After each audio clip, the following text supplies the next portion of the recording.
right, we're live, and let's see, and it looks like we're live. Looks like everything's good. All right, let's see where we're at, and if we're live, let's transition on over to it. What's up, everybody in the chat? Into the Badlands crew. What is going on? Everyone's been looking forward to seeing you guys. Sherman, Daniel, what's going on, guys? Hey, guys. Hey. Sorry for everyone for being late. There's a little miscommunication. Hey, yeah, it's, listen, I'm going to completely cop that. It's my fault on top of a couple tech stuff. I'm an idiot, and apparently I don't know time zones. So No, but here's the thing. Here's the thing. You have to give actors clear directions. Yeah, right. You see what happens when you don't. It's all you potential filmmakers. Give your actors clear direction. Oh, man. But hey, look, you guys are here. It's so good to see you guys. It's really, we haven't seen you guys in a while now. Yep. Yeah, you too. We've got a lot of stuff to kind of talk about. Everybody is saying hi to you guys in the chat. Titus, hey. Rochelle, Kevin, everyone's saying what's up. So if anybody in chat, if you have questions, just put them in there. I will try not to miss them. And, but we do have questions from you guys from Facebook, from YouTube, from Instagram. Okay, cool. If you're new here, my name is Chris. That's Mike next to me. This is Third Person. And we've done a lot of work with these guys on Badlands stuff. Absolutely. So go check out all the stuff. We did a game show with them. I missed the game show. We never got a chance to do head-to-head with you guys. What was that? Who won it? Oh man. Who was that? Who won it? Was it? I don't remember. I don't remember. I'm sorry. I forgot too. Hold on, I'm trying. You think I'm so sorry? I'm forgetting. I have to go back and look. But it's on the channel right now. You guys gonna look on the channel. Yeah. But it was a Badlander. It was a fan. I forgot which one. Okay. I forgot which one. 6 for 6 she got, I believe. Yeah. Okay. But cool. That was really cool. There's 10 episodes of that. It's really fun. And Raina, if you're watching, Keanu. It was Keanu who we didn't get a chance to get on. She was the next that was going to be on. We didn't get a chance to get her on. Okay. But, hey, maybe we can bring it back one day. I don't know.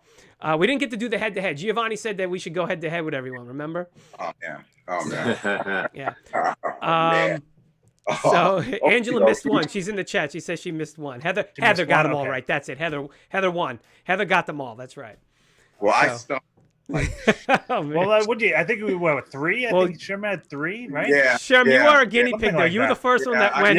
I was a guinea pig. We were testing, so you were a really good sport. We really appreciate that. Yeah. That was a lot of fun. Oh, it was amazing. You guys are so gracious, and it was so good. And it's really good to see you guys again. We're so happy to see you guys. Absolutely. Happy to be back here. So how are you guys doing? We want to talk about America right now. We want to talk about, if you're not from America, you obviously know what's going on.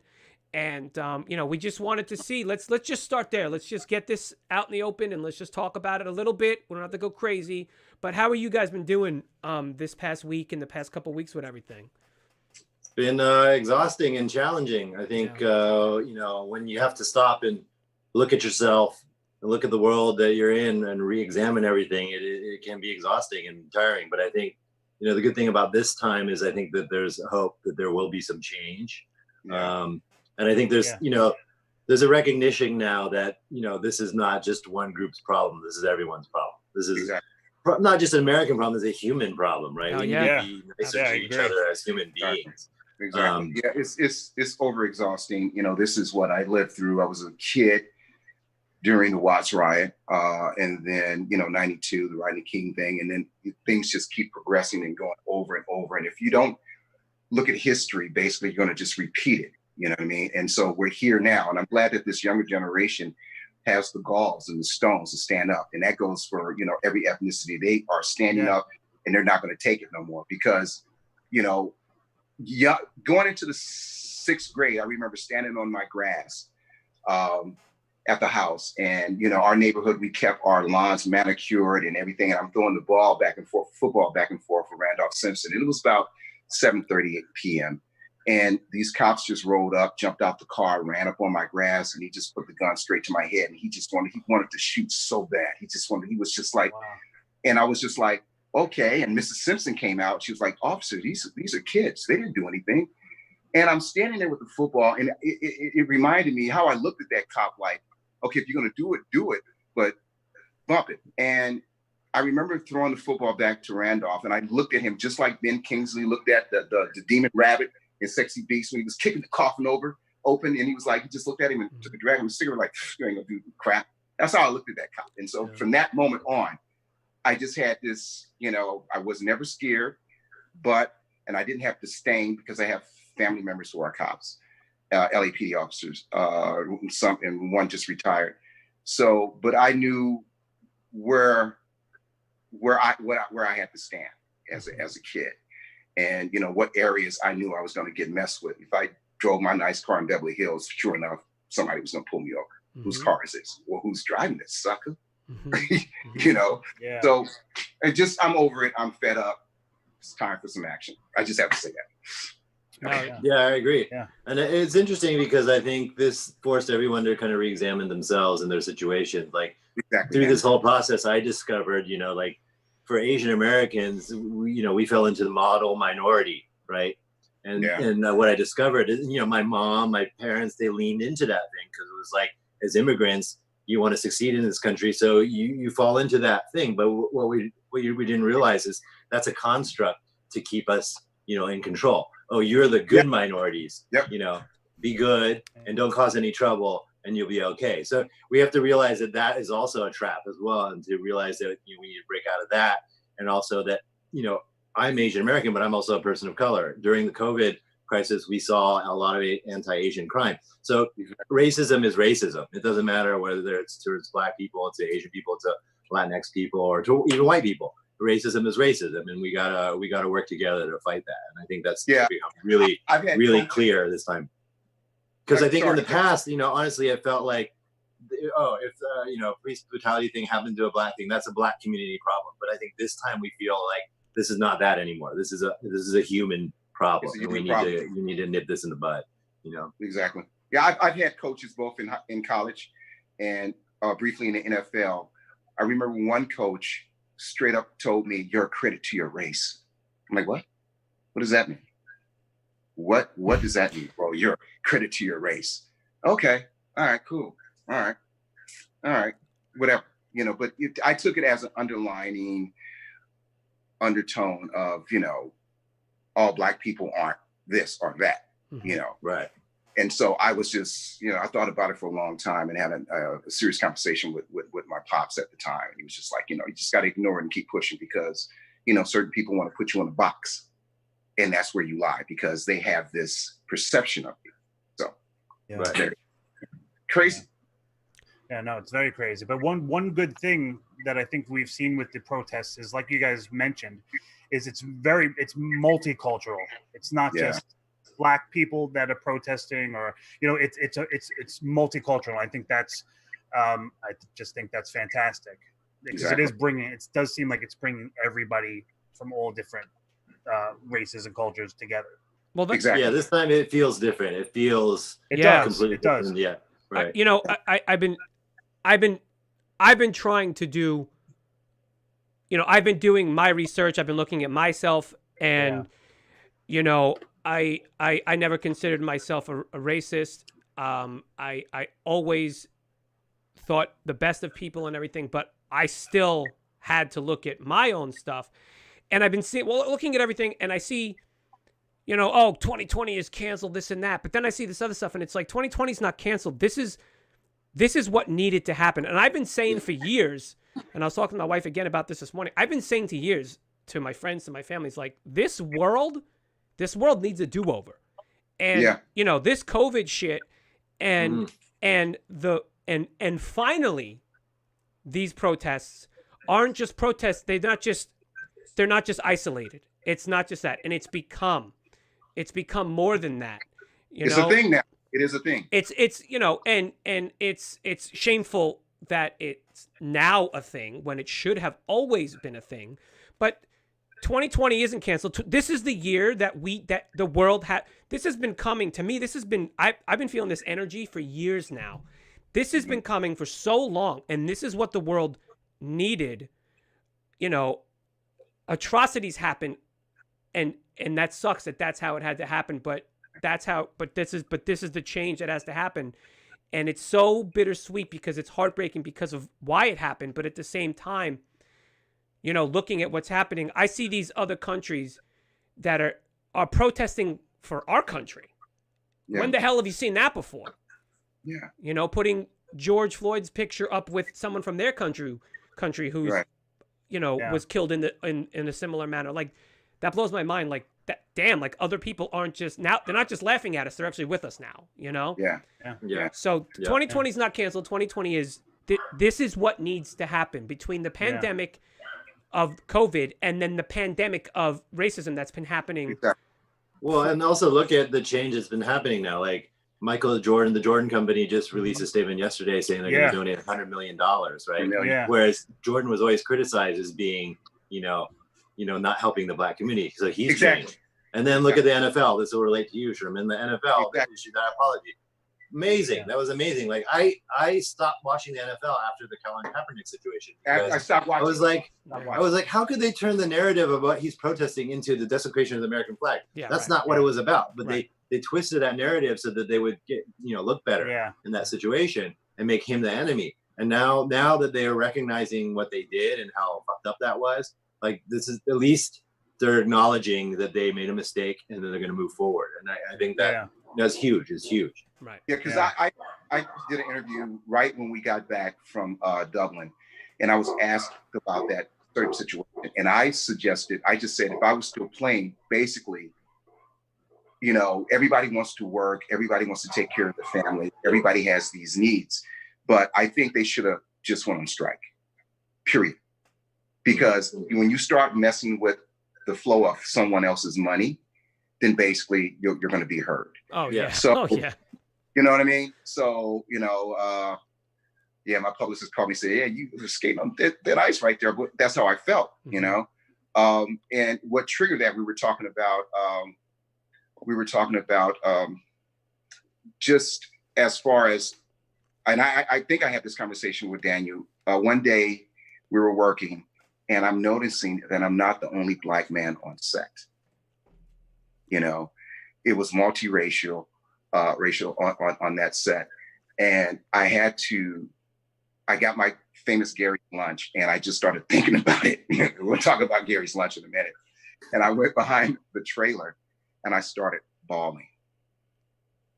It was just, and then to come back to the States and start working on other people's projects. And it's just maybe one or two of us on these sets. And, you're talking about, you're hiring all ethnicities and you're not. And that bothered me. I had to go all the way to Ireland to experience that. I wasn't the only Black man in front of the camera, and I wasn't our person of color in front of the camera. Listen to what you're saying, dude. You went to Ireland and you saw different Ireland, exactly. Of all places. That's why I started crying. Of all places. I had to go to Ireland and be treated like, a human. Be treated like a human. Yeah. Exactly. And I'm just like this. It just really blew my mind. So that affected me so much. And Daniel and I had a bunch of conversations, but I never told anybody that. I just went behind that trailer and I just started. I'm touched by that. I didn't realize that affected you that much. Because we were conscious about trying to make the set as diverse as possible, and that was not just with the extras, but with the people working and all that. And I think one of the things I missed so much about Badlands is like that whole group of people. Like how beautiful that was, Sherman, right? Cast we have Chinese people, Hong Kong people, Italian people, American people, British people, European people, all over. And we were all working well together.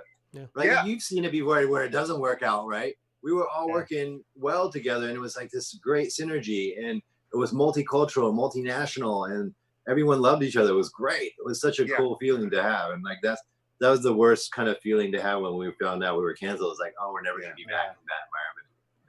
That hurt so much, because we all love each other, but it was just the simple fact that working environment was so freaking awesome. It was the best. And then we had not one knucklehead actor.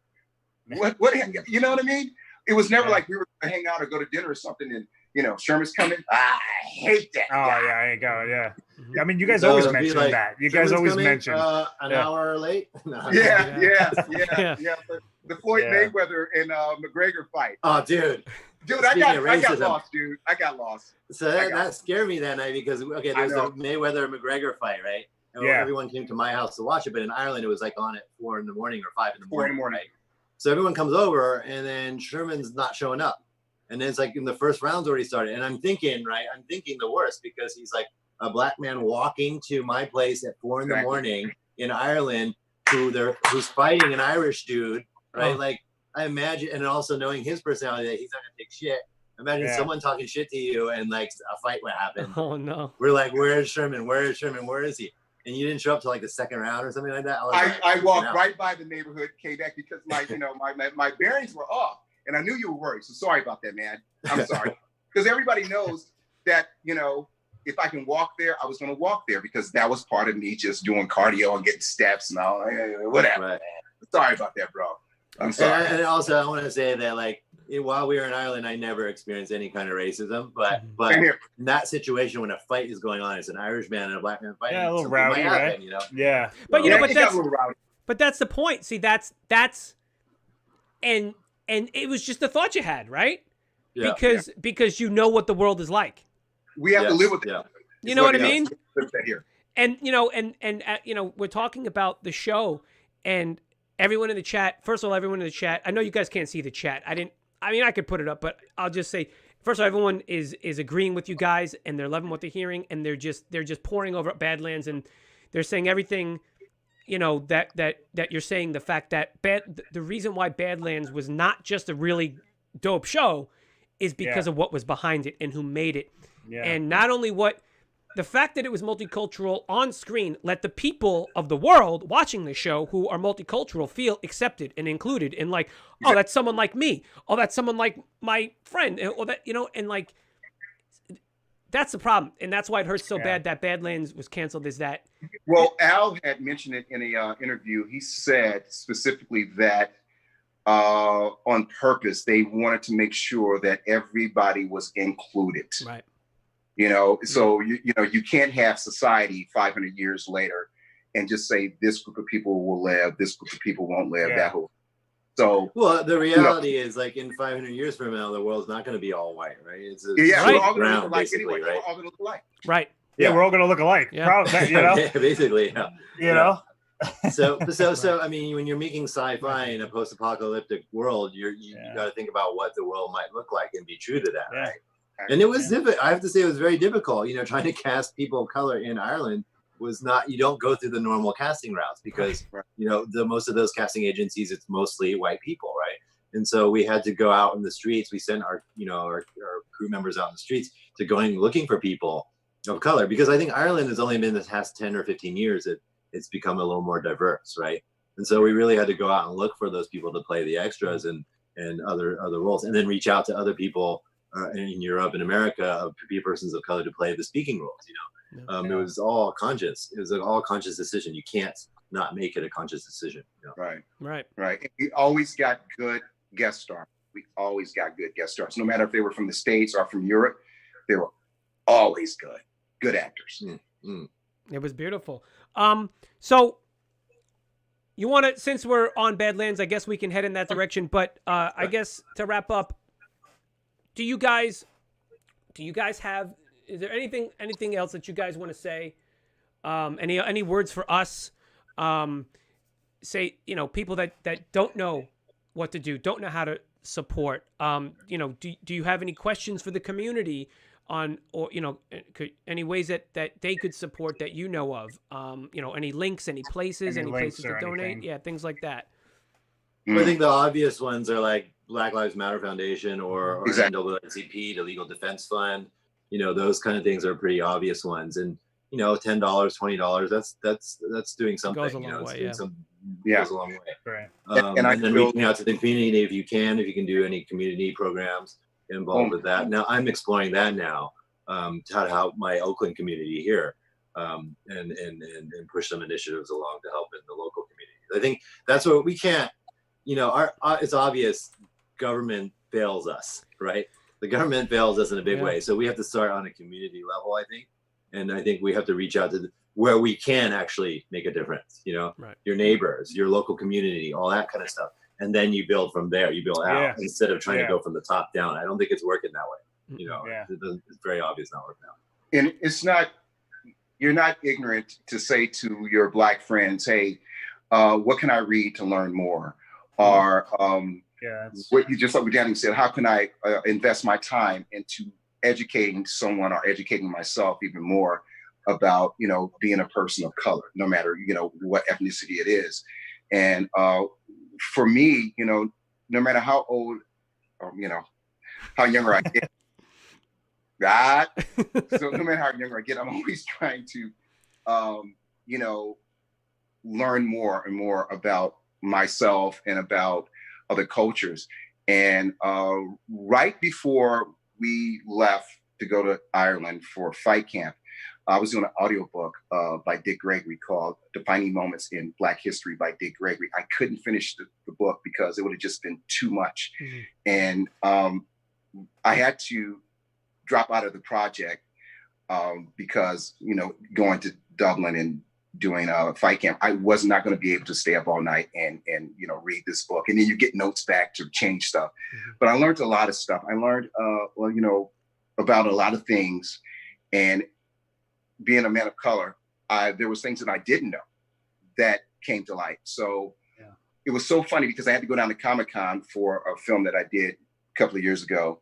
And I met John Lewis, right, while I'm doing this book. And he spoke about John Lewis. And then when we get to Dublin, we got off one Friday pretty early from fight camp. So I'm walking through Stephen's Green and I hear, "Hey, young man." I'm like, who's calling me young man? He's right. And I turn around and there's Reverend Al Sharpton. And I'm like, right? So yeah. We had, he was at that restaurant where the statue was at, then Lizzie, or who was that, you know, right there in Stephen's Green. What was that restaurant? He was standing there waiting to go in to have lunch. And so we had a great conversation. And I told him what I was learning more about him and what Dick Gregory was talking about. And it was just so awesome. And then 2 days later, Dick Gregory died. So, you know, but I advise everyone to pick up that audiobook, Defining Moments in Black History by Dick Gregory. Awesome read. Good. Thank you. And guys, if you didn't notice, I put in the description, and it'll be, if you're watching this after the live stream, there's a list of resources of websites you can go to help out, to donate. There's a list of movies that you can watch. I didn't get time to put in a list of books, but I'll do that. So thanks, Sherman. But I watched Do the Right Thing again last week. Just like, this is a great movie. I haven't seen it in probably like 15 years or something, 20 years or something, but it's a really great movie because it really is apropos to what's going on right now. Exactly. Yeah, like I said, there's a whole list there. And if you see me leaning over doing stuff, I'm actually just copy and pasting your questions from the chat. So if you see me doing that, just all right. Hey. Do you want to keep talking? You want to move to Badlands? Whatever you guys want to do. What do you think? Yeah. Let's get into a little Badlands talk. Okay. All right, so I'll start. I mean, we've got a bunch of questions from everybody. Obviously, we put out that we were going to be speaking with you all, and so we got a lot. But this one is from Lawless Gaming on YouTube. I'd like to know which character you feel had the most growth. It's a good one. Yeah, there's a couple more parts to this, but. Well, I'll tell you this. Sean also asked in chat, he wanted to know what Daniel's thoughts on Sonny starting season 1 versus season 3. So that could be a thing if you want to incorporate that. Wait, hold on a second. I had a thought. This is going back to our topic before and Please. It's still related to Badlands. The season 1 was shot in New Orleans, right? Oh, that's right. Yeah. Sherman wasn't there. That's true. But that was when I really got an understanding of what slavery was in this country. Yeah. Because in California, you don't really feel that much, right? Yeah. But in New Orleans, like, the Dr. Beale's parents' house, right, where we filmed there, I was filming there, and my assistant at the time was an African American guy, Gus. He goes, "Hey, you want to go see the hanging tree?" I go, "What are you talking about?" Oof. He goes, the tree where they hung people. I'm like, I don't know if I want to see that, but I went to go see it anyway because I think it was important to see it. And you just could feel that history there, and that's when like it started to really settle in on me, like how bad that was. You know, and I don't know if you know this, but the quarters that the Clippers lived in season 1, those were all old slave barracks that got turned into our cottages for that thing. So, you know, you could feel that so much there in New Orleans. A lot of energy there. I can concur with that because I recently shot in New Orleans. So, you know, that vibe is there. And there was a couple of crew members on this thing. They had, you know, the armadillo shirts on. I'm like, nice. They worked on the show. It was an odd feeling because like we go to like a plantation house and the person that is taking care of it be so proud of how well they've taken care of it. But the underlying story is that this whole house is built on slavery. You know what I mean? Yeah. And so it just is this odd feeling that they're proud of that history, but at the same time, that history is so tainted with darkness. And I shot last August in Mississippi. And so they have a lot of those trees. And, you know, that whole 4 weeks down there was really, really weird. Yeah. It was surreal. It was. Yeah. I can't imagine. I mean, even for me, who's not even African American, I could feel that heaviness there, you know. Yeah, and it was old plantation, and they converted it, did some stuff to it, and they built 2 apartments in the back. And they do the Airbnb thing or whatever, but that's where the lead girl and I were staying in those things, and it was just really, you can just feel the vibe. It was just, it was crazy. It's like unrest. You know what's crazy is that, you know, you learn about this stuff in school when you're young. You see it in movies, you read it in books. But when you're there and you're like, holy shit, wait, real people did this to other people. Yeah. When you think about the Civil War, when you think about the Holocaust, when you think about World War I and II, it's like, holy shit, these people. When you think about the Romans and the Greeks, when you think about Genghis Khan, like these people did this stuff to other humans. It's like, so when you're there, like, it's like, what the hell? Like, it's not just a story. It's real. No, yeah. And that was the thing. Yeah, again, that was the feeling I had. It's like, of course I knew about all that stuff, but being there and feeling it's whole nother story. Whole different thing. Yeah. It's weird. It's weird, man. It was a weird feeling. And I appreciate, you know, the fact that, you know, I was born and raised in LA and I'm a California kid. And I don't know if I would be here today if I lived in the South with if I had the same personality. Which you would. You know you would. Personality's personality. Yeah. You know? Yeah. But so who grew the most now? Sorry, we went off topic there. But no, please. Absolutely. The question about but see, but that's the thing. That's what's gonna, you know what? But see, but that's what will happen because of what the show we're talking about, because of that show. Yeah. So just don't hold it back. If it comes out, because that's, you know, I think, you know, it's cool because we get to talk about the show in a different way now, and I'm getting a little sad because it's like this show. Every time we talk to you guys, and you know it, we see more layers of this show, and I think you guys probably do too, you know. And you're like, there were so many layers. And as far as the character that developed, I think the writers got a good, clear. I think they got a good, clear idea on each and every one of our characters, and so I think we were just all equally yoked. I mean, you know, everybody had something to do all the time. You know, there was no wasted characters on that show. No, at all. No. And who knows how the characters would have developed further. Yeah. And how, and you know, good and bad, however they would have developed if the show kept going. Yeah. You know. That's how I feel about it. I think we were all very well developed, and, you know, they were able to do whatever they wanted to do, write whatever they wanted to write. So I was cool with it. We got some people in chat saying that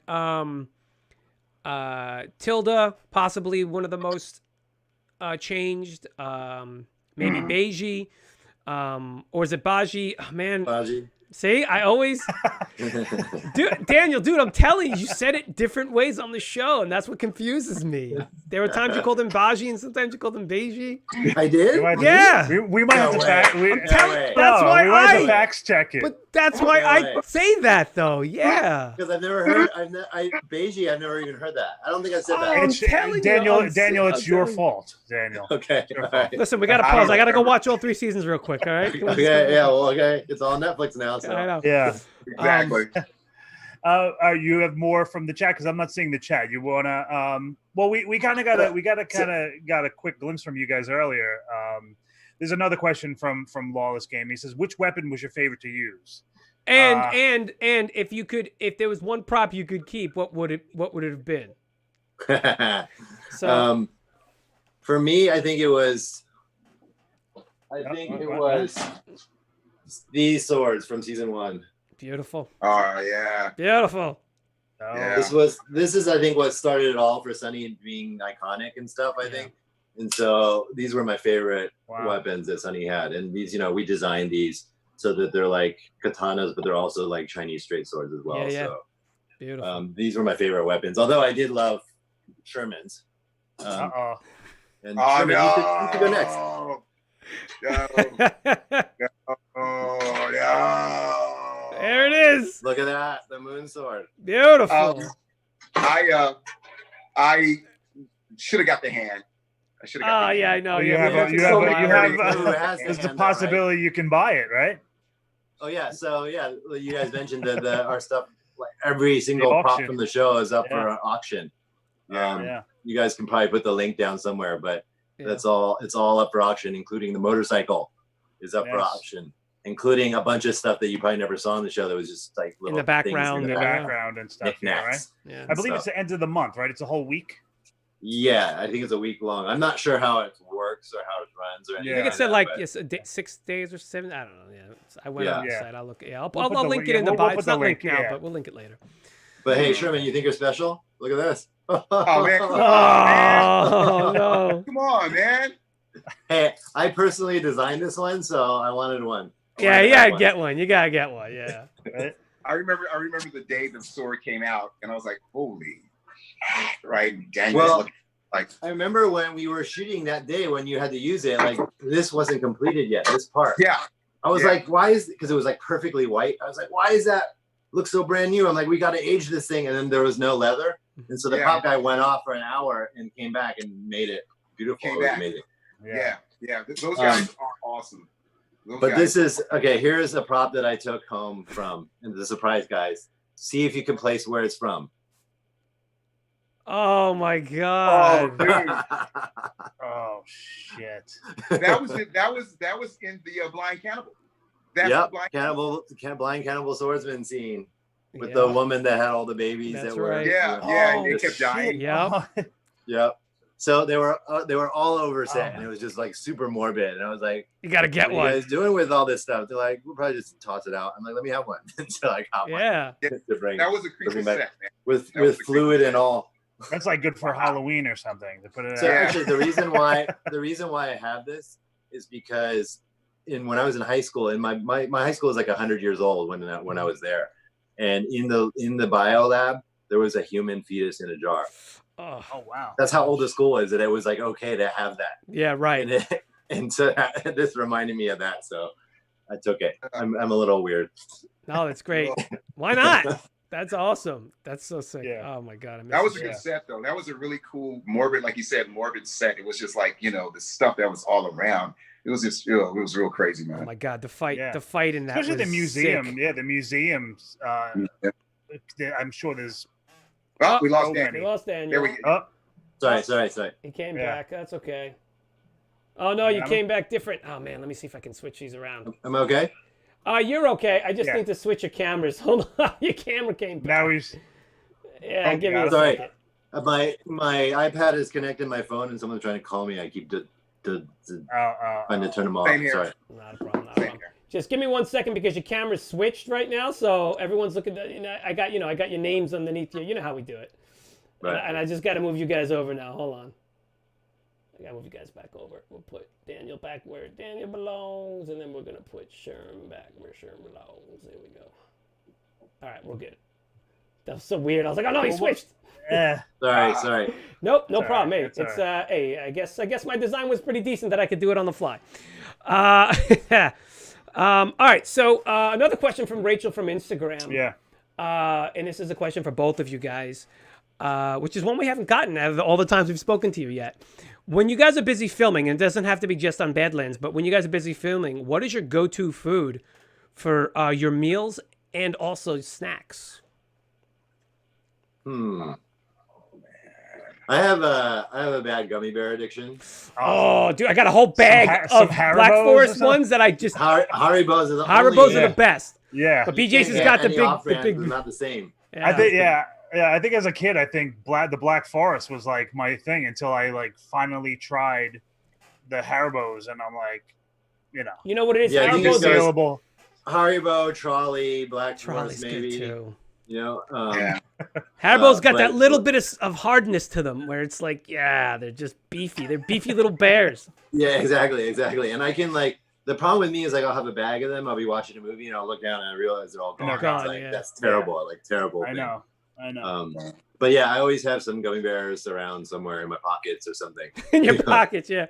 It's like a cigarette or something. Yeah. Where did you hide them in that white suit, which was your favorite to wear? Yeah. I had them. Oh no, the white. Yeah, your favorite one. I hated that outfit. I know. I hated He hated that suit. It's like you just reach in and you're like, boop. Yeah, That'd be great. yeah. How about meals and stuff? You guys have anything that like with catering? Is there anything that you guys Oh, Gary's lunch was great. Daniel he raved about that lunch every damn Our catering was famously difficult. Although you missed New Orleans. New Orleans was like completely opposite end. New Orleans, I never had catering that good before. We had lobster on the first day. Ooh. Yeah. And I actually went up to one of our producers like, do we need to be spending this kind of money on this? But the point is that every day after lunch, the crews came back completely energized and happy. Yeah. Right. And I never really seen that. And so it was sushi, that kind of stuff, sushi, lobsters. That was the best catering I've ever had in my entire life. A fed crew's a happy crew. In Hong Kong, you get a little rice box with some meat and some vegetable, and that's it. Yeah. Right. And that's all you get. Everyone gets the same thing. Right. But in New Orleans, that was amazing. Ireland was challenging. And it wasn't that it was bad, but it was just the same things recycled over and over and over and over and over and over. So then it just became pretty bland. Yeah. Sherman has probably more to say about that than I do. Yeah. What about you, Sherman? That day, Gary was walking by and Daniel was saying how great this lunch was, and it's like, oh, well, I know I know what I'm getting in my lunch tomorrow. For me, fortunately, on Badlands, craft service was not really bad. The only thing I did was when I did get hungry and wanted to snack on something, I went and got granola bars. Yeah. I was like 5-6 granola bars. I would do that. Thank God they didn't have dark chocolate peanut butter cups on set. Oh, and it would have been over. Game over. Yeah. You're not fitting in your outfits. Actually, I don't even think we had any candy on set, do we? We did. Ever. Not at all. Not at all. That's probably a good idea. Yeah, probably is a good idea. Yeah. Because those costumes were like, come on. They were like, right? Yeah. They were like, I know they give you a little bit of room to move around in, but you weren't. Oh, but I always requested pockets, either inside pockets or pockets somewhere. Yeah, I didn't have pockets. Oh, you didn't? Oh, you didn't? I always asked Giovanni to make like a secret pocket for me for stuff. For gummy. Yeah, you would pull out your phone and I'm like, yeah. No pockets for Sherman. Yeah. Only in the old uniform I had pockets, but in the new one, in the Regent uniform, I didn't have pockets at all. Yeah. That's all right. This is a question that obviously we've asked you before, and you already know what I'm about to say, I'm sure. And this is from Anthony, but maybe you can get a little bit more in depth if there's any new news. But... Oh, we actually got it's Anthony from Hot Boy D, from Linda Wilson. Yeah, we got a whole bunch of questions. There's so many. I mean, we still get this. Where's Badlands season 4? And is there any way possible that we can see it getting picked up from some other network or some other streaming service? Is there any new information? I think I have to say the ship has kind of sailed on all that. Yeah, no movie or anything. Yeah, there was an effort made to try and shop it to other places. And I think because at that time, the other platforms had martial arts shows already. Now I think they've been canceled, but at that time they were already had things, and so it was a conflict. Also, we're an expensive show. We're quite an expensive show, and so that didn't help. And then I think now it's been too long now, so I don't know. I mean, there could be, but also the people at AMC, all the executives that were there when we were there are gone now. So it's a different. It's like always, we don't even know right? Totally different regime. Always. They were going to do a spinoff. They were going to do a. So I think that option is definitely not. That option's gone. So I would say 90% don't foresee something happening, and it's a sad thing, but that's the reality of the world. And I have to say, it's like it's not up to me. It's not up to the executive producers. You know, a show is a very complicated thing to make. And especially when you're dealing with expensive budgets and, you know, remote locations and all that kind of stuff, it's hard to fund a show like that. And so, you know, the last season cost us $90 million, you know, and so that's a lot of money to spend on a show that wasn't getting the viewership that a show like that costs that much should get. So people, I you know, people have been asking and stuff, you know, were the views the thing that brought it down? Was it, but you know, we've talked before about it, and it's a combination of things, unfortunately. But the fact that it was a real, I guess, expensive show didn't help, right? So yeah. I mean, there's that. There's like, you know, the metrics of you know how they judge a show as successful is the live views, right? The live +1, +2, +3, +7. So these are how many people watch the show from when it was aired, right? From the day of airing to 7 days after, and then they look at that number and see how many people watch the show. But in this day and age where people watch everything on streaming, like I'm sure a lot of fans of the show didn't even see it until it hit Netflix, right? And that was, you know, years later, and in fact the show was probably canceled for some people that just got into it, right? And so by that time it's too late to tally up, you know. Well, now the show is a cult classic, and it's just going to get, you know, better and better as a cult classic. So I'm just happy that it's still out there for people to see. Yeah, you know, exactly. It's unfortunate that we couldn't do a fourth season, or we couldn't do the spinoff show or anything like that. But you know, there may be options in the future, but I really don't. I think, you know, everyone's moved on from that. Yeah. Was there any kind of plot or any kind of pilot, anything? So we had come up with an idea to the spinoff show to kind of help reduce the budget, is make it a little bit smaller.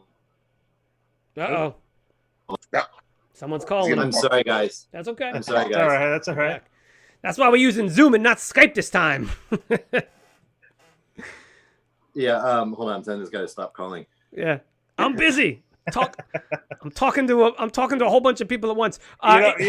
Wait 1 sec. I just want to say, Keanu, thank you so much. Keanu said that this podcast is making her feel like she's back home visiting and reminiscing, and we really appreciate that. So thank you. We appreciate that because it's been, you know, you guys have been on here. We saw Keanu's picture that she posted to the post. Oh, she's waiting. She had this video up waiting because you know, everyone could hang out and wait for the show to start. So again, I sincerely apologize, but we're here now. We're doing it. So we're doing it now. Yeah.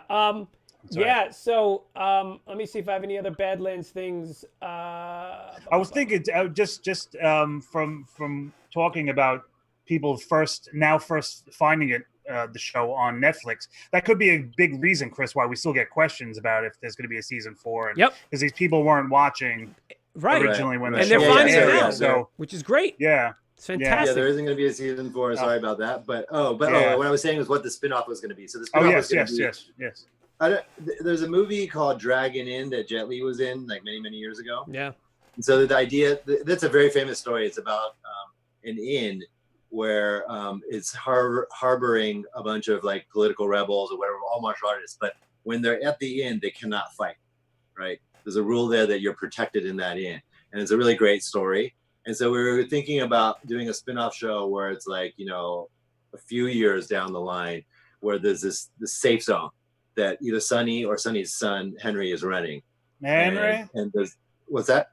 Henry. Henry, yeah, Henry is right. Little Henry. I think one of the spin-off ideas is that it was like 25 years in the future, and that Henry was running shit, then. And he was running this place, and that Sonny reappears as a guidance for Henry. Right, every once in a while, but not. And it was going to be focused on the youth, on Henry and gosh, what was well, we don't know what Minerva's baby was going to be called, but her kid.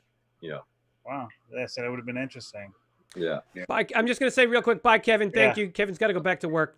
Bye, Kevin. Oh, okay. See you later. Thanks, Kev. Also, Sherman, Anna Ashley wants me to ask you about Jaffa cakes. Would she like me to do the commercial? No. It was kind of hard. The texture was kind of hard to get into, but then I got into it. And if I wanted some chocolate, if I craved some chocolate, then I would do that instead of a Snickers bar or a Reese's peanut butter. What is this? The Jaffa cakes. What are these? They're like it's chocolate with this mushy kind of like orangey tasting kind of thing. Wasn't marshmallow, right? Marshmallow kind of thing. It was like Those were those on set? Yeah. It's an acquired taste, my friend. Trust me. Were those on set? No. Somebody had it on set, and Allie and I, when we were working in the rock quarry, it was just so cold. We went into that little booth that they had with the heater, right? The little green booth with an air. And I forgot the sound engineer's name. We were in there, we were getting mic'd, and so I decided to do a Jaffa cake commercial, right? It was Moon. With your famous Irish accent? It was Moon eating a moon cake. Right? Raw kids, A question from Titus here in the chat. Did you guys know that there was an Into the Badlands video game on mobile? Did you guys ever see that? Yeah. Oh, you saw it? That came out between season 1 and season 2. Right. I actually it's still on my phone. Is it really? Yeah, it's still on my phone. Yeah. I think you could be Sunny or MK and you go chop shit up. Yeah. Another one from Titus. I just saw that. Any deleted scenes from the show that you would have wanted it to be in? Like, did you would want it to have come out to see or whatever? Is there anything deleted, or did you just get everything? There are some stuff that didn't make it in the show, but I can't remember now. Yeah. Okay. Yeah. Same here. There was a couple of things. I know it's rough. I think a lot of those deleted scenes also weren't needed because the characters were so created carefully and sculptured carefully. Like it wasn't a time issue, I don't think, but it was like, okay, well, I don't think the audience needs to see that because their character is so defined sometimes. So a lot of times they add scenes or take scenes out, depending on, where you're going with your character. Yeah. And, filming's crazy because you think one way, right? Something's going one way while you're filming. And then when you get to the edit room, it's like, oh man, this doesn't work here. That doesn't work there. And because the show had the drama was as strong as the fighting, right? Because you had those two units basically. So it's like, I can imagine. Lee in the chat wants to know, who would you guys say was the strongest character in the series? Oh man, I don't think there was, it's hard to say. I don't think Lee means physically, but I probably, right? Like, again, it's one of those things that lightning has struck in this bottle because everybody was so well defined. Yeah. I have a question for Daniel though. This is what I always want to ask you. How did you not break every day when you were working with Nick? How did you do it? How did you do it? Because Nick can read you the newspaper and it's funny. Yeah, that guy's so funny. No, it would happen every once in a while. It would happen every once in a while where we just couldn't, we couldn't hold it in. And then he sometimes would ad-lib some stuff and that would throw me off,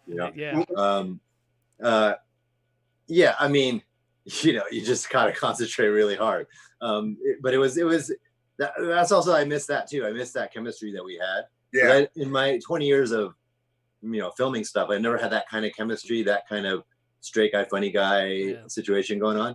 And it was fun. It was really fun to have that. But then it was also, Nick is also funny off screen too. Yeah. Like constantly funny. So it's like, you know, as stressful as it was to make the show, having him around, you know, for me was really helpful because, you know, I'm doing executive producing stuff, I'm acting, I'm running around, but then having Nick to like just shoot the breeze with every once in a while just was a nice pressure release, you know, and hang out with him. I noticed because he would just let stuff fly from his cerebral cortex. It would just go. I mean, that's one thing about being a comedian and, you know, ad-libbing and, you know, just bringing the subtext to the surface. And the day that we were shooting the scene when we come out of from the blind cannibals when we climb it up. And so you and I are in dialogue. He's behind you looking at me and he's blowing kisses, right? And and I'm like, dude, stop. And then that one day when it was all of us, me, you, Eugenia, Louis, Ali, the Avengers group. Yeah, and we could not stop. We had to giggle bop so bad that day. It was awful. It was awful. Oh man, are you guys in contact? Have you been speaking with any of the Badlands casts during quarantine and keeping in touch? Yeah, all the time. I keep in touch with Nick. I definitely look after Ali and Aramis. Yeah. I haven't spoken to Louis recently though. I haven't spoken. He's busy. Emily is super busy because she won con. Yeah. So that was huge. That was really huge. Who else? I checked in with Orla. She's in Ireland right now, right? Yeah. She just got back. She got back. She got back. Okay, great. Who else? Lorraine. I ran into in New Orleans when I was filming Reminiscence, Sherman. It was really weird. I'm like walking in from the set and I see this glorious hair. Yeah. I'm like, that looks kind of like Lorraine, but I'm not sure. So I walk up beside her and I kind of side-eye her and I look at her. And as I'm kind of turning, she's turning to me at the same time, like, who the fuck's this guy looking at me? And we look at each other. I'm like, hey. And she's like, hey. We give each other a big hug. Oh, that's great. That's good. That was really great. Awesome. Yeah. That's great. Yeah. Her house in Malibu burned down in that fire. Oh, no. Oh, shit, really? Yeah. So Orla and Nick lost their guest house. Guest house in her car, I think she lost, right? But Wow. then Lorraine just was like, peace out. She moved to New York. She just got out of it. Got her. Yeah, she bounced. Yeah, that's a trip. Yeah, nice. We have a couple other questions here. Yeah. You know, oh God, you know we could talk Badlands the whole time. We'll get a couple more questions in for Badlands. Real quick, Show wants to know, MK was manipulated by so many people. Did you guys feel sorry for him? I felt sorry for all the hate he got. He was like King Joffrey. Like everyone hated that character. Yeah. I just wanted to fucking die, right? And I had to go to Aramis. I go, Aramis, you know this is not personal, right? This is towards your character, not to you. Because he's it shows that he did a good job, right? Obviously. Yeah, and I always wanted to check in with him and make sure that he wasn't taking all those comments personally, right? Yeah. Because everybody wanted MK dead, right? Yeah. And I was like, I hope he's not taking this wrong way. Yeah. Yeah. I just told him, don't read the comments, man. Just do your work. Just act. Yeah. Just go act. You know, obviously you're doing a good job if they hate you, you know. Do you know if Ali and Aramis are still training, or are they? Yeah. Training, I don't know. I know Aramis does a little bit because I'm still in touch with all our stunt guys, and they sometimes Aramis will meet up with them and go train. I don't think it's as consistent though. Yeah. That's because they weren't studying any kind of martial arts before the show, right? They started with you guys. Yeah, that's why I was wondering. Real quick, Athena wants to know if you could bring someone back to life, who would it be? Ooh. Real life from the show, yeah.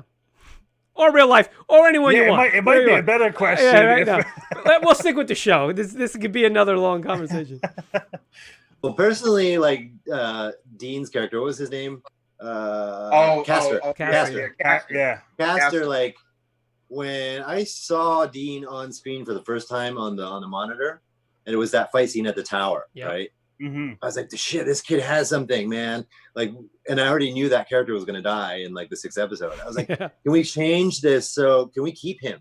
Because this kid is a great actor, really great talent, and he moves really well. Like he was a complete package, right? And I knew he was going to be a big star, right? Yeah. And I was just like, oh. And then when he died, I was like, oh, I wish he didn't die. But he went away and he came back to film some other stuff. And I was just so happy to see him again. You know, that was one that I didn't want. And I think I would probably, I don't know how it would work in the drama, but Beale, I like Maddie a lot. Yeah. And Beale could have come back in some way, but. Yeah. What about you, Sherman? I would say Castor. Yeah. I would say Castor. Yeah. Yeah. I would It's say good. because it just balanced everything out, and you didn't know which way that episode was going to go, because you have all these great characters, and it can just go any way. So Castle. Okay. One last thing, and then we'll move on. But with this auction, do you guys have any plans to pick anything up? Any souvenirs? I wish I wish I had asked for the motorcycle. Yeah. Because I didn't ask for it because I assumed AMC wanted to keep it. Yeah. So I didn't ask for it because I was asked if I wanted anything, and so I asked for the swords and I got them. Yeah. And also I just the motorcycle is kind of a large thing to have. So, but now it's going up for auction. I wish I'd taken that. Yeah. Not that I'm a motorcycle guy, but it's a very cool bike, the steampunk thing. Nice, custom, beautiful. Absolutely. Yeah. Look good in the living room. I think for me, it would have been my entire blue region outfit because Halloween would be a mother scratching, right? Oh yeah. Moon in his moon costume. Are you kidding me right now? What about his moon car? Oh yeah, the car, man, the Cougar. Oh my God, I was the only one that could slide the car. I was only. I remember you saying that. Yeah, I remember you saying that. Yeah. I had a girlfriend that had that car, so I was like, "It's the car, baby." It was made for you, man. It was made for you. All right. Okay, everyone, listen. We're gonna move on from Badlands because we could obviously sit here for 7 hours, and these guys have lives, and I've already screwed up their day enough. So, all right, let's run into some questions now. A bunch of stuff from Raina, from Rhonda, from a lot of people in the chat and everything. We're gonna go into some quarantine stuff. Let's talk about what's going on with you guys through this thing. So very simply, let's just talk. What are you guys snacking on? What's your favorite food right now? What are you guys doing? And you guys binging anything? What are you watching? Yeah, what are you keeping busy? I'm watching Space Force now. Okay, I'm on episode 2. I just finished episode 2 on that. Yeah, me too. I just finished episode 2 as well. No, I was just finished episode 3 actually. Which it's funny because it's basically The Office in space. Right. Yeah. It's like a clueless boss dealing with this situation, right? How about The Office? You watch it? I'm on my wife and I are on our 4th watch of that, and when it ends, we're gonna watch it again before it goes off Netflix. I've never watched The Office, and then drips and drabs. I know, and I love Steve Carell and everything. Like I should watch it. Office is great. But it's. I mean, how many seasons? It's like 9 seasons, man. Just shut up and do it. Don't even. A lot of catching up to do. Yeah. Have you guys watched The Last Dance? I completed Westworld. Yes. Westworld. Yes. That was an intense season. The last one. Oh yeah, it was. Yeah. By the way, that was my last project I worked on. I worked on this movie with Lisa Joy. I was a writer and producer. Yeah, how did that go, bro? Well, yeah, that was one of the questions. Let's talk about that. Tell us about Reminiscence. That was a really cool project to work on, just because Lisa Joy, she, and John Nolan, they made this project together, and she directed. And so she's a writer and executive producer for Westworld. So it's going to be that high level, cool stuff. So it's basically a film noir about Hugh Jackman's character. He has a machine that can recall memories, right? And so if you want to relive your first love, you can go to this machine and you can relive it like it was yesterday, right? And so he runs this machine, and he comes across this girl played by Rebecca Ferguson who's lost her keys, and she needs to find her keys, and then he falls in love with her, and it becomes this film noir. It's a sci-fi, so it's in the future. That's cool. It's in Miami and New Orleans, and both those places are flooded because of global warming. Some kind of civil war has happened in the country that's divided people, and so all the stuff that's very appropriate to what's happening nowadays has turned the world to this kind of fucked up place. And I play this character who's kind of a bad guy antagonist, but really interesting because they're talking about really abstract ideas, but also trying to kill each other at the very same time. It's going to be a cool movie. I think visually it'll be amazing. I think the actors in it are amazing. I think Lisa Joy did an amazing job. And talking about, diversity and all that, she's Asian American. So it's cool to see, an Asian American female director take this movie that was, $100 million movie and just be the boss. It was cool. Hence Westworld, when I did season 1, I get to play a cowboy, You know, how many black cowboys have I seen on television? You know, You a sheriff. you know, you know, lock them up. So me, I mean, you guys know I still can't talk about it. I can't talk about Fight Club. First rule, Fight Club, you don't talk about Fight Club. Talk about Fight Club. That was John had first of all, John Darius had a question that was Daniel's question about reminiscent. He had a question about you. Is there anything you can't talk about? Okay, what that you can't talk about? You guys already know. John was like Daniel, anticipating this. Yeah. But the show that I just binge watched on Netflix, I'm going to be doing. So that's all I can say. And we're not saying what it is. I can't say what it is because they want to make the announcement. So I have to, and that's, you know, that happened. If we didn't get hit with COVID, I would be 2 months into the show right now. Okay. So, now, is it going to be? Can you tell us? Is it going to be for the coming up, the season coming up? The season coming up. Oh God. Okay. Yeah. So they started. I can say they started shooting. Yeah. Episode. I won't name that. Well, no. And I was going to come in episode 402. Okay. And so I. Oh my God! You should just. Oh man. Oh. They're pulling up right now. Oh no, Sherman. Sherman loves that line, man. You love going right up to that line. Sherman. All right. Well, let's just go back to Westworld just for one moment. Guess what? We're saying your character needs to come back now because you know she's going to be looking to create an army. And if you haven't seen Westworld, I don't mean to spoil anything. But guess what? It's out there now. Are you coming back? Come on, man. Get on the horn. Get them to get you in there. I'd love to. There was a little conversation one day, and it's like, you know, you're a damn good actor. We'll talk. I'm like, oh yeah, man. Okay. So we'll see. I got, you know, going back to what you were saying about being like a quasi villain. Caroline wants to know. Well, this is for both of you, really. Would you guys like to play a villain in a Bond movie? Yeah, sure. I actually like playing villains. I played villains quite a bit, like in my Hong Kong career. Right. Oh, right. You never really did, like in your American stuff has always been like a good guy, and you know, but like, yeah, man. But it's fun to play. Like I played against Jackie Chan in New Police Story. Hell yeah. As a bad guy, and that was really fun, just messing with Jackie Chan the whole movie. Yeah. You know, it's cool to be a bad guy because like when you play the lead, you play the hero. It's kind of a narrow path, you know. It's predictable, but as the bad guy, you can be a little less predictable, a little more unpredictable, and just try to surprise the audience more. And so, I was given that opportunity on Reminiscence, and that was really, you know, the great thing about that project and talking about diversity is like the way Lisa Joy sold it to me is before she even showed me the script. She's like, you know, I want to create like a sexy Asian male character that is, you know, he's dark and evil and badass, but also sexy and non-emasculated.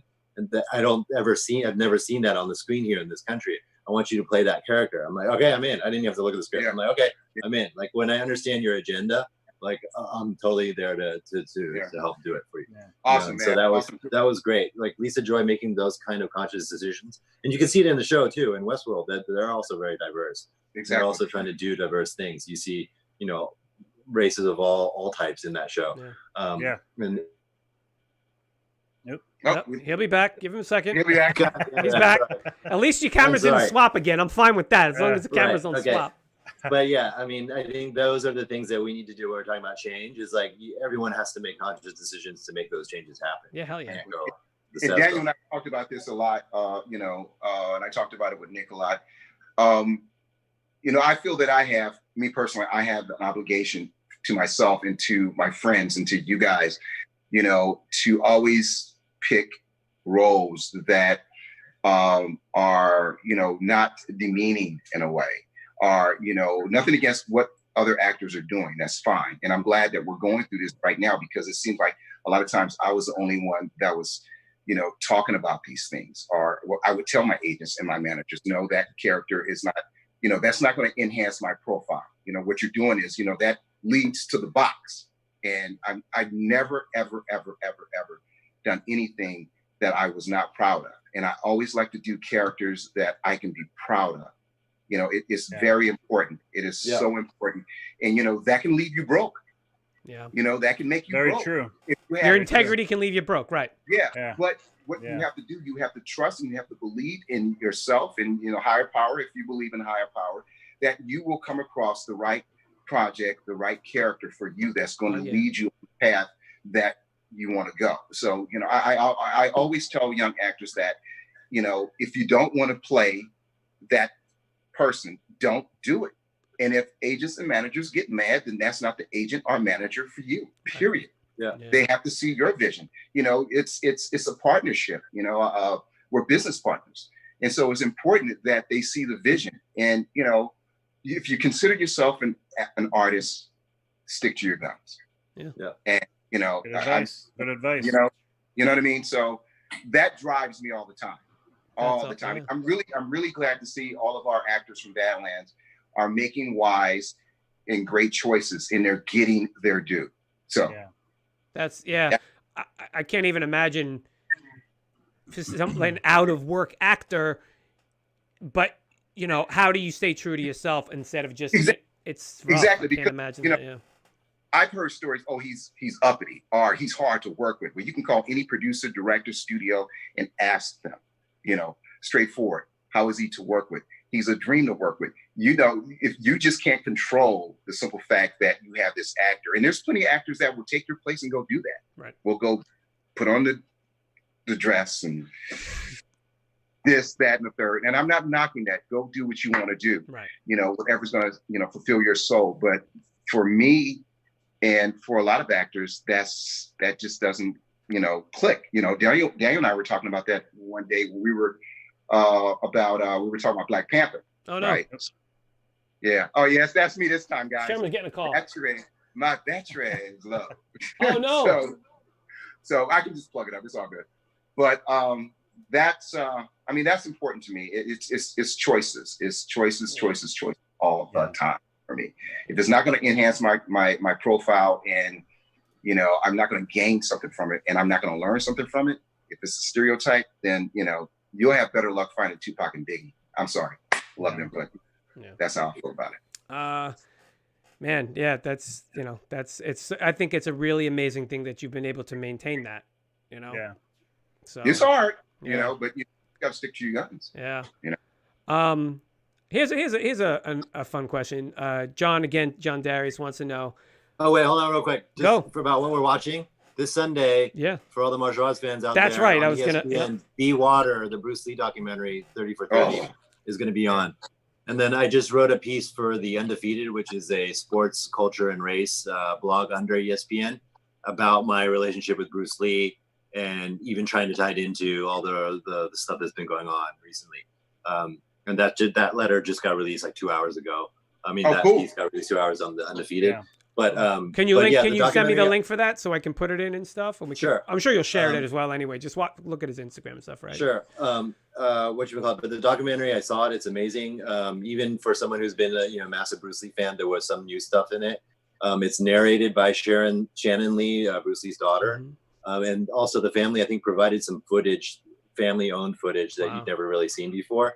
So I don't know if you've seen some of the footage of like Bruce at his house teaching Steve McQueen, like kicking the bag and stuff. There's some more extended footage of that, and there's some footage of him teaching Kareem at that location also, Kareem Abdul-Jabbar, you know, and all that. So it's very cool, and it's very well done, beautifully shot, and well edited. And there's a lot of people, firsthand interviews from people who, you know, knew him, worked with him, dated him, you know, all that kind of stuff. So it's cool. Check it out. Yeah, cool. And that's on what channel again? And when? It's on ESPN on Sunday night. Tomorrow night. Like, I don't know if you know, there was like all these Michael Jordan docs that came out. Right. Oh yeah. So have you watched The Last Dance? I watched all those. Yeah, it was great. Incredible. And then I watched the Lance Armstrong one that was these past 2 weekends. Oh, okay. I didn't watch that one. And then this one's the next one, the Bruce Lee one. So it's cool that Bruce Lee's getting his props. That's cool. You know? Definitely awesome. Gonna watch that. Yeah. Thank you. Awesome. Yeah. Thank you. So and then real quick, would you guys ever want to join the Marvel or DC universe in any capacity? It almost happened for me. It almost happened. I was gonna I didn't know if I should bring it up, Sherman, but it almost happened. It went on for about the talking went on for about 3 months, and things started getting wacky over there. And you know, people started leaving and everything. So they were thinking about scrapping the project. And again, once they start swapping out producers and all that kind of stuff, people start bringing in who they like or who they want, and the writing changed, and they, dropped the character and brought another character in, which a good friend of mine, Robert Wisdom, is going to be. I don't know what character he's playing. It's for Hellstrom. So and it was just all this paperwork I was looking at and all these commitments that you have to do for Marvel. And I was like, okay, I can retire. Matter of fact, I can buy cars like Daniel. Yeah. Okay. Oh man. All right. So look, I guess we're starting to wind down here. I kept you guys long enough. Anything else coming up? Daniel, when is Reminiscence coming out? Do you know? Can you say? I think probably in the first quarter of next year, like 2021. Oh, okay. Yeah. Maybe we'll get to see it in a theater. Maybe not. We'll see what happens. Yeah. Keep your fingers crossed. Hopefully we can. Yeah. Yeah, that's another question. Ooh. Yeah. So, how you guys been doing? Okay with that? You guys, I mean, we're all social distancing. It's how you guys been doing with that? You guys able to... I was gonna say quarantine is like what it feels like for an out of work actor anyway. Yeah. You don't want to go anywhere. You can't go anywhere. You don't want to see. Well, actually, it reminds me of being like a poor out of work actor because like the gyms aren't open, so you can't go to the gym, you can't go to restaurants. Back in the day, it was like I couldn't afford to go to the gym or the restaurant. Right? Now you can't. So you just stay at home and you try to like do your home workout or you cook at home as much as you can, all that kind of stuff. So it feels like what it felt like to be just like in between jobs as an actor to me. Yeah, that's the same here. And it kind of feels also a little bit like when you're on location somewhere and you're isolated, so you're up to your own devices, it's either workout or play Xbox or something, go for a walk and, that kind of thing. Yeah. So it's been pretty tough, but I'm not a big social butterfly anyway. So yeah. All right. So you brought it up, Sherman. What games are you playing? Come on, dude. I like blowing shit up. Anything I can blow stuff up, I just want to blow shit up. Yeah. Are you playing anything specific? Are you playing Red Dead? Are you playing like Modern Warfare? I just started Red Dead. Red Dead 2? A couple days ago. I just started it. Yeah, I just started it. So I'm getting sucked in now. What are you playing on, Daniel? On PS4. All right. Disclaimer: I gave up gaming for a long time, and then this shelter in place made me go back. That's why I wanted to ask you. By the way, Daniel, can we be friends on PlayStation Network? I'll send you my thing. Sure. I actually haven't signed up for the live thing yet. I was gonna say, because listen, you can join our posse. Me and my friend play online. You could join our posse and we can go wreck shit up. Also, I'm the tech retard, so like I can't do that. I don't know how to do it. So let me figure out how to do it, and once I figure it out. Yeah. There you go. Yeah. So it's good stuff. Have you guys gained any weight? I gained a little weight, and then I just started going back to the gym last week, so it's coming off. Yeah. Hell, I gained weight, and I'm still walking my stupid mail route every day. But yeah, I've been eating because you know why we went and we went to BJ's and a couple of places, and we stopped as soon as this stuff started happening. We stocked up on so much stuff. Yeah. But unfortunately, stuff that stays is packaged stuff. It's not good for you. And now you got to go through. I bought it. I'm gonna eat the damn stuff. I'm not throwing it away. Yeah. So I think the smartest thing I did was just stocked up on food and I'm cooking at home. Yeah. So not stopping and buying stuff and so I think I did Chipotle twice. Yeah. During the whole thing, and that's it. So love me some Chipotle. We just got Moe's last night. We've been. I'm missing those fat burgers, man. Yeah, I know. It's like working in the hospital. We've been lucky enough where people have been donating food to the hospital. I've done that a few times. Yeah, and it's always like burritos, like bagels, all these carbs, and I'm just like, I can't. But can you tell me how that works? Because I bought meals for hospitals, and I don't know what happens. Like you just pay for it, and do they deliver it to the hospital, and you just get to pick? Yeah, well, what usually happens is since the cafeterias really aren't making the food, so any food that's donated is brought to the cafeterias, and this cafeteria staff is what displays everything. So they're like, all right, at 5:00 we're putting out such and such, or we have a lot of local restaurants to my hospital that are, they're fantastic. So we're getting like Italian food and you know, chips and drinks and all the yeah, stuff that doesn't, that won't yeah, degrade. yeah. And So I'm like, I gotta stop eating all the tasty bad food, burritos and yeah. So it's been quite the roller coaster in the last few months, especially seeing everything, you know, hands on and being involved in these patients that are going through the virus. Hey, so we gotta give props to you for being a frontline worker, man. Yeah, That's man. like, oh, thank you, Chris as well. Yeah, thank you. I'm We delivering, both of you I'm guys delivering ready all to your be out Amazon there. packages, guys. So, you know, you Yeah, guys, no, you guys are we- killing me How with your many Amazon. packages did you deliver? Jesus Christ, like during this time. It's been crazy. Dude, I'm gonna Oh, tell you man. now, it's worse than Christmas. It's Oh, yeah. worse I than bet. Christmas. I bet. It's insane. Like I mean, overtime's great, but I'm done. I'm dying out there. And now it's getting hotter. Yeah. You know what? You know it's like wearing a mask in 80-degree weather. Yeah, Oh, it's it's hard. rough. It's Hard. rough. Yeah, it's but, difficult.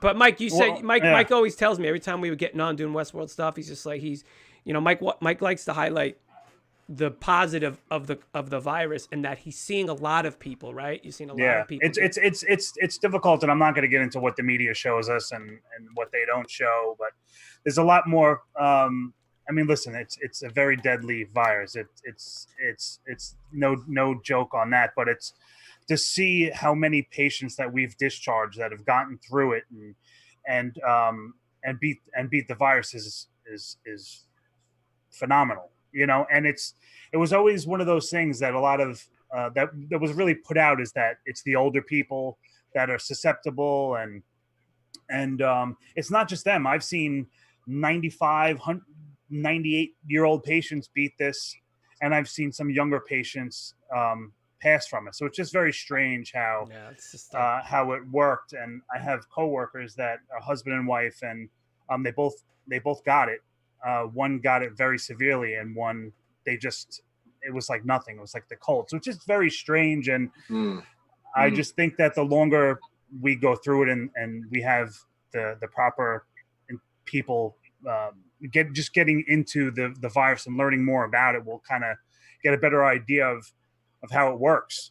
You know, I'm sure you guys know that one day, you know, there's a CDC can put something out, and then the next day, no, this doesn't help, or this does help. It's just like very insane. Yeah. It's strange because it's new. It's something that you know, we obviously didn't seem to be prepared for, and that's the thing that bothers me, I think, the most about the virus itself is as supposedly being the wealthiest, the richest country, you know, having the best of everything, right? We're supposed to have that something like this can just shut us down. And one thing that it's one thing that kind of bothered me the most, and it worked. The quarantining worked, and it continues to work because the numbers obviously we're seeing are drastically lower. But as an American, how we built this country, and we built it on it's built on freedoms and our rights, and it's almost like it's disappointing that we had to like cower indoors and I just think that there could have been a different way that we could have fought this than staying inside. And I'm not saying it doesn't work. I just, as human beings, to not have that social interaction, going out to restaurants, meeting with your family members, enjoying birthdays, and how about these poor kids that are missing out on their prom and graduations and things like that. It's just that's the most disappointing part for me is and would it be the only way that we can have handled this? Is this the only way that would have worked? Who knows if we could have did things different. But just as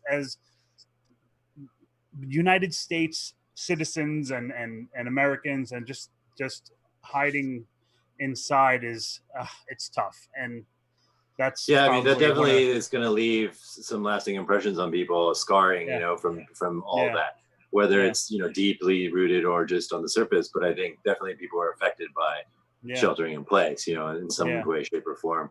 And then you look at places like Sweden that decide not to do it at all, right? And they have like some of the lowest numbers. They wanted that everybody gets it mentality, Yeah, Right. yeah. It's just it's just a crazy world, and for the small businesses and things. My family owns a dance studio for 35 years, and for them not to have their recital, and for these poor kids, and Yeah. you know, my mother, my sister, they're both teachers. My mother teaches the little ones, and my sister is just a phenomenal dancer. But just by doing this, they're doing Zoom with their students, and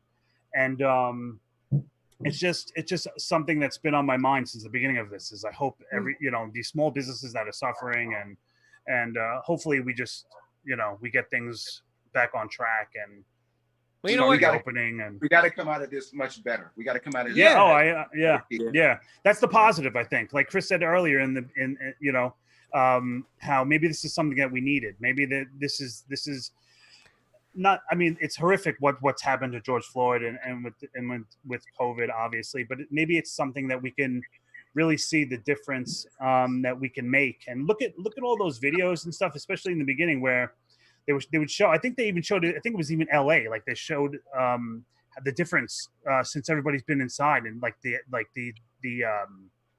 smog. And, they show even New York. All major cities. Yeah, it's crazy. Dolphins are swimming in the Venice canals and all these kind of things. It just shows that just by staying inside and not having millions and millions of cars on the road at the same time, and how we affect the earth, and that's another big part of this. Well, that was what my point was earlier too. Is everything can change now. Like now we all have a reason for everything to change. Businesses realize you don't need to have all these people in a building. You can have them at home, working from home. You know, we don't have to be outside. You can go outside without your car. You know,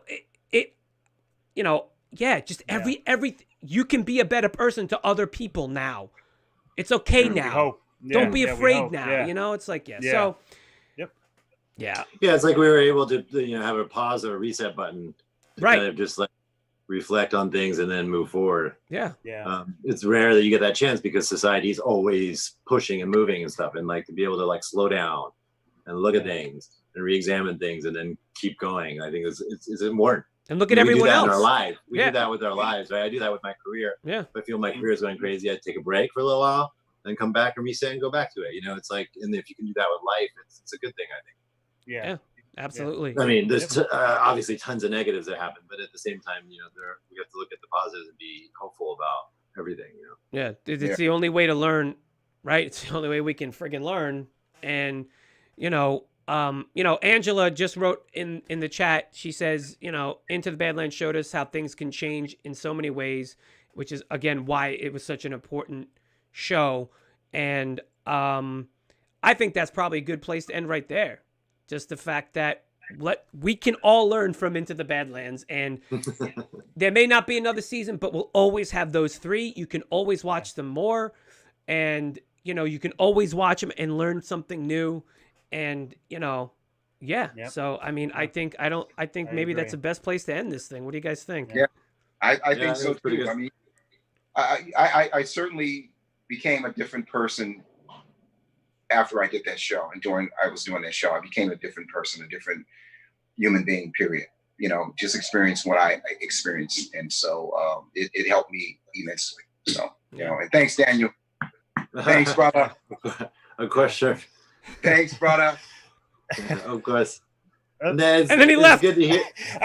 He dropped the mic. I got 10% left. Okay. He dropped the mic. Okay. All right. Yeah, same thing. It's cool to hear stuff like that because, you know, when we're in it, making it, you know, and now that we have had this time to kind of reflect on what it meant to us, having worked on that show, you know, for me, it was like 5 years of my life. And the impact it made on everyone involved. Like even now, I'm still in touch with like some of the members of the crew on Instagram and stuff like that. And I haven't had that experience before. I worked on movies. You know, it's kind of like summer camp. You go and you meet people, and then you go away again. You probably don't see them again, or you might run into them on another project. But on this one, like, you know, because it was such a long period of time, and it was such a great group of people. Like we really created some strong bonds, and I think that's one of the most important things that we got out of the show. Yeah, it's beautiful. Yeah. It's great. Well, it showed. I mean, it showed with every scene, every kick, every punch. You know, it just was Such a fantastic show, and I'm sure we'll still be getting questions in the years ahead about when season 4 is going to come out. So the next time you guys are on, we'll talk. But for right now, well, there's some weird media things I see pop up every once in a while, like from media outlets that say, "What's going to happen in season 4?" I'm like, wait, what's going on? You guys should know. Trying to put it out there in the universe, and you know what? You never know. But let that be a conversation another time. I don't want Sherman's camera to die right now, so. Okay. We'll get you guys back on. Thanks everybody for coming out. Sherman. Sorry again for the delay. Absolutely. Yep. Thank you for sharing everything that you shared today. Yes. Everybody in the chat, thank you so much. You've been beautiful in the chat. Not one bad thing said. It proves right there that this community is one of the best anywhere. Thank you so much. We're gonna end this. Go stream. Badlanders. Badlanders for life. Oh, fight to the end, man. Fight to the end. Right? Oh, I was gonna wear my Clipper shirt. Should have worn the Clipper, man. Two of the Badlands' baddest Clippers right there. Thank you guys so much. I'm gonna stop the stream, and Sherman, down, you stay on for 2 seconds, guys. Thank you so much. We love you, and stay safe and be kind to everyone. Be kind to each other. Same to you, brother. Same to you. Thank you guys. Thank you guys so much.